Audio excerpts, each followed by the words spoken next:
Сәлем баршаңызға, сіздермен бірге дәметкен менен сіздерге ыстық тағамға бір идея. Осы картофельный котлет рецептісін сіздермен бөліскім келіп тұр. Үй ішіне дайындап көріңіздер, кереметтей болып шығады. Менің YouTube каналыма лайк басып, тіркеліп қойыңыздар. Маған сіздің қолдауларыңыз өте маңызды. Видеоны соңына дейін тамашалаңыздар. Ең алдымен 1 килограмм картопқа 1 литр суды құйып, газға пісіруге қоямыз. Картоп піскенше 400 грамм тартылған етке, яғни фаршқа 1 үлкен дюйм пиязды қосамыз. Мен алдын ала пиязды блендерда ұнтақтатып алдым. Содан кейін сарымсақ, 2 ас қасық панировочный сухари, дәміне қарай тұз, паприка, қара бұрыш, 4 ас қасық күнбағыс май, 1 жұмыртқаны қосамыз. Осының бәрін жақсылап араластырамыз.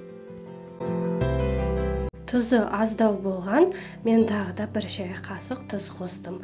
Қолымызды күнбағыс маймен майлаймыз. Фаршты алып дөңгелек формаға келтіреміз.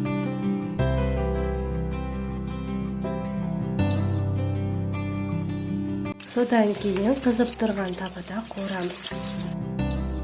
Осы уақыттың аралығында картопта пісті. Артық суын төгіп, сары майды қосып, езіп аламыз. 2 шай қасық тұз, 1 шай қасық қара бұрыш, үкіштен өткізілген ірімшікті қосамыз. Жақсылап езіп араластырамыз. Петрушка мен укропты қосамыз, тағы да араластырамыз. Қолымызды күнбағыс маймен майлаймыз.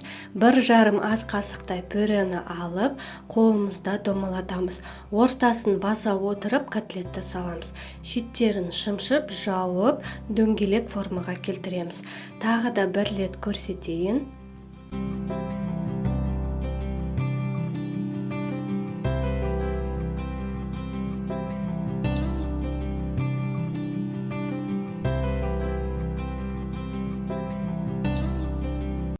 Содан кейін бөлек ыдыстарға 60 грамм ұн, 2 жұмыртқа, 120 грамм панировочный сухариді саламыз.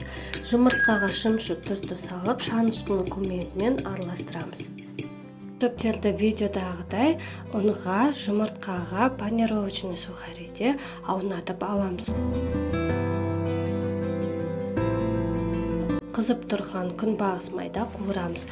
Шұңғырлау ыдысты қолданғанын дұрыс болады.